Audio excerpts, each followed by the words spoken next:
Bienvenue dans cette nouvelle édition du QG News, au sommaire de l'actualité. En Guinée, une centaine de partis politiques se réunissent au sein d'un collectif. La structure aura la mission de présenter une position commune de ses membres sur le calendrier de la transition soumis au CNRD au pouvoir. À Djibouti, l'année 2022 sera marquée par une consolidation de la croissance. C'est ce qu'a assuré le président Ismaël Omar Guelleh dans ses vœux à la nation. Le président s'est engagé à rendre l'économie nationale plus performante et résiliente. Et puis au Bénin, le festival de Porto Novo a lieu depuis le 2 janvier. Il met en scène plus de 200 artistes faisant la promotion du patrimoine culturel et artistique du pays. Mais d'abord, le médiateur de la CEDEAO, Goodluck Jonathan, attendu au Mali ce 5 décembre, un déplacement en amont du sommet extraordinaire des dirigeants de la CEDEAO le 9 janvier prochain. Goodluck Jonathan, ancien président nigérian, devrait rencontrer le corps diplomatique à Bamako et le président de la transition, le colonel Assimi Goïta. Au programme des discussions, le chronogramme de prolongement de la transition malienne à 5 ans supplémentaires, un calendrier électoral qui prévoyait une présidentielle au plus tard en décembre 2026 et confronté à l'opposition de plusieurs dirigeants de la sous-région. En Guinée, une centaine de partis politiques ont lancé une plateforme commune ce 3 janvier, plateforme nommée Collectif des partis politiques. Elle entend participer activement au processus de transition en cours en Guinée, en accord avec la junte, et présentera sa position sur le retour des civils au gouvernement. Les précisions avec Joël Ballot.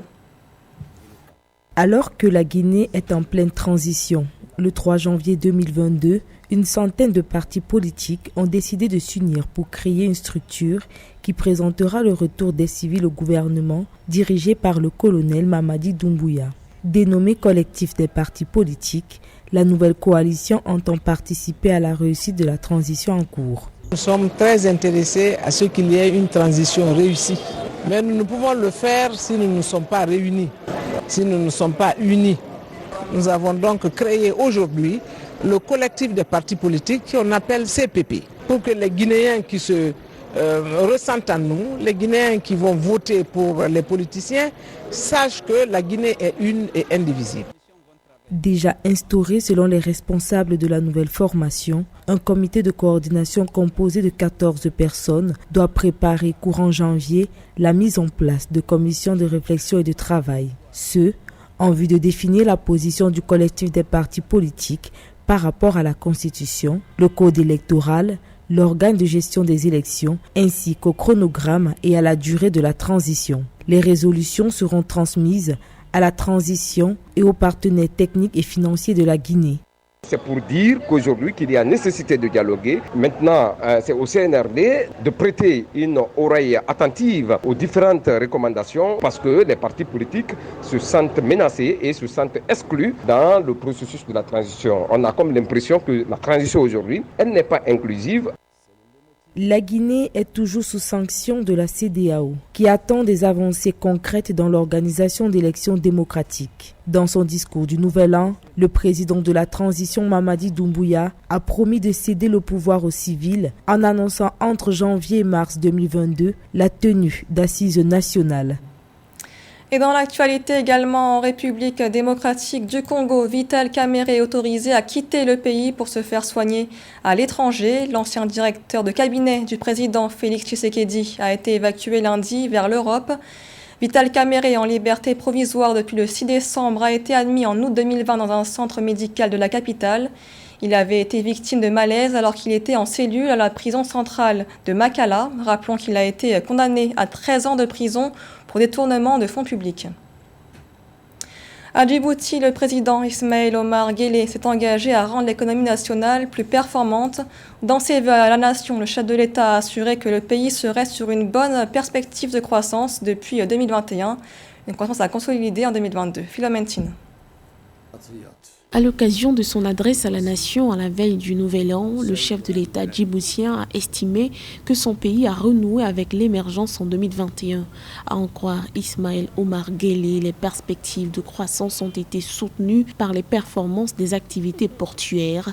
En 2021, la Banque mondiale a classé Djibouti premier port africain et 61e au niveau mondial, dans un contexte de crise sanitaire due à la pandémie de Covid-19. Grâce à notre foi nous ne départirons jamais de notre optimisme. C'est cet optimisme qui a permis à notre pays de renouer avec le développement et la croissance. Nos ports ont su s'imposer dans la compétition mondiale en matière logistique et maritime comme une référence de par leur situation stratégique et leur savoir-faire.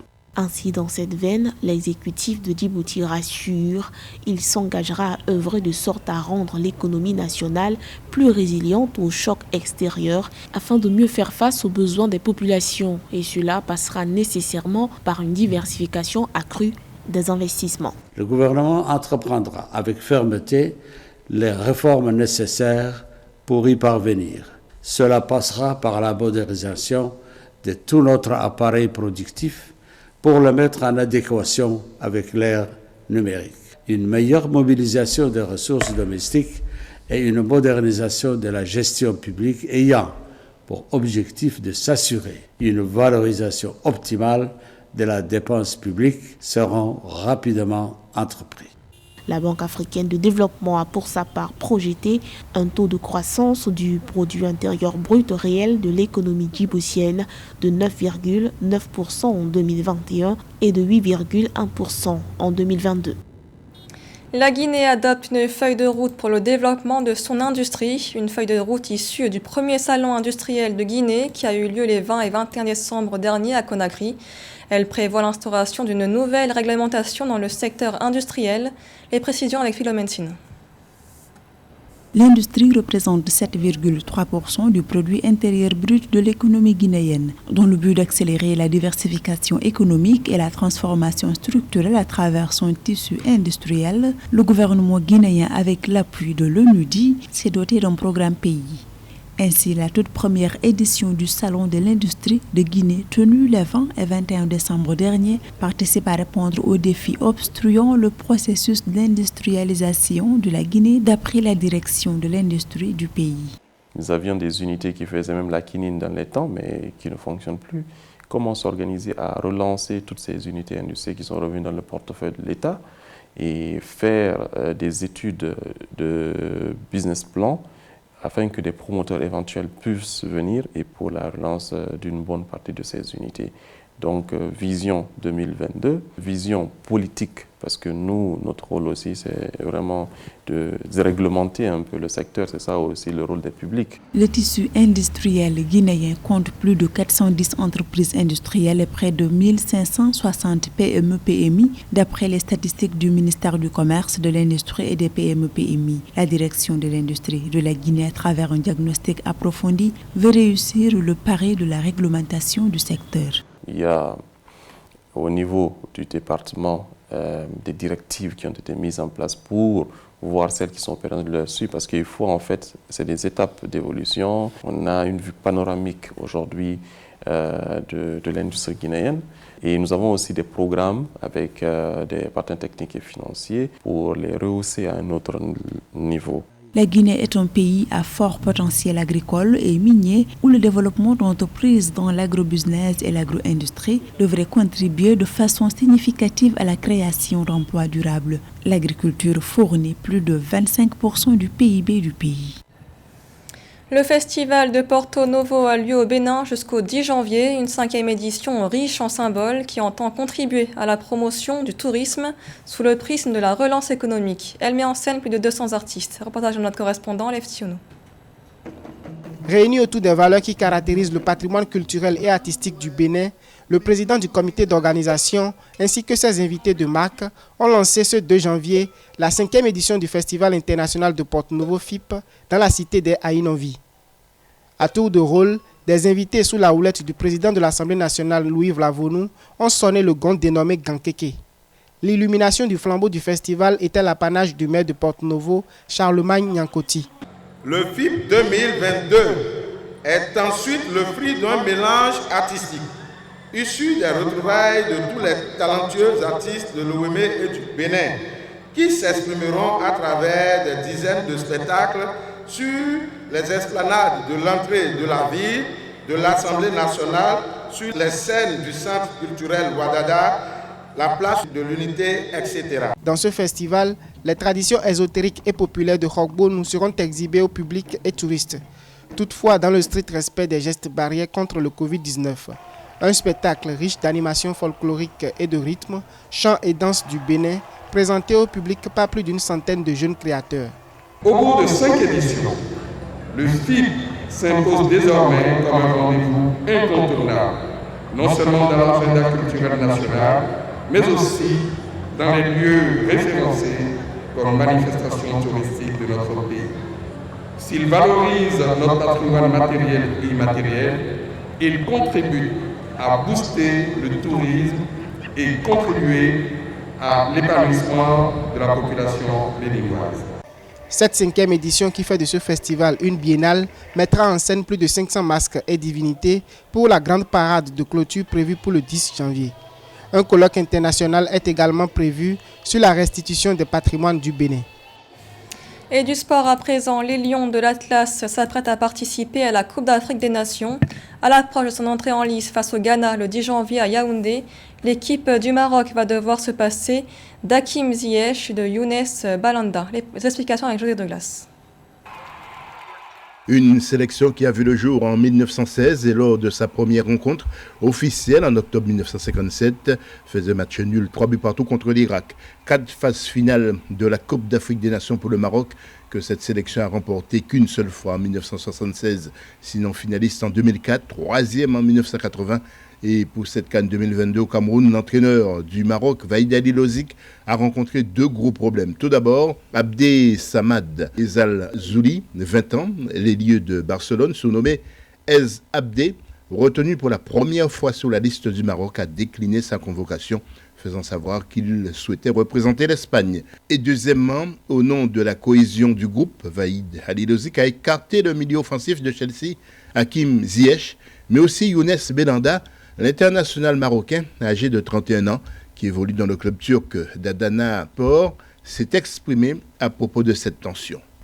Même s'il me rappelle, je n'irai pas. Tant qu'il sera sélectionneur, c'est mort. Il y a eu une cassure. Il ne m'a pas respecté alors que sportivement, mes performances en club étaient bonnes. En plus, j'ai fait 12 ans en sélection nationale. Je suis là depuis le début. Le Maroc affrontera dans le groupe C le Ghana le 10 janvier, les Comores le 14 et le Gabon le 18 janvier. Ce conflit entre Ali-Lozic et Belanda qui fait couler beaucoup de salive. Vaïd Ali-Lozic qui est en conflit avec un certain nombre de joueurs de cette sélection-là. On pense à Nousser Mazraoui, vraiment le super joueur de l'Ajax Amsterdam, qui va probablement d'ailleurs signer au Barça là, sur le mercato hivernal. Donc très bon joueur, pareil en conflit avec Vaïd. Voilà. Vaïd veut des joueurs sur lesquels il a la main et avec qui ne contesteront pas certains de ses choix tactiques notamment et sur le travail foncier. Le Maroc a modifié son équipe et on retrouve le gardien Yassine Bounou de Séville. Parmi les défenseurs, Achraf Hakimi, Badr Benoun, il y a aussi Mohamed Chibi qui joue à l'Esphar et des attaquants comme Soufiane Bouffal qui joue à Angers ou encore Munir Haddadi et Achraf Hakimi qui peut servir de piston comme au Paris Saint-Germain. Est-ce suffisant pour soulever le trophée? Dès le 10 janvier, nous en saurons un peu plus après Maroc-Ghana. Ce journal a été réalisé par l'ensemble de la rédaction. Merci de l'avoir suivi. L'information continue sur Africa 24.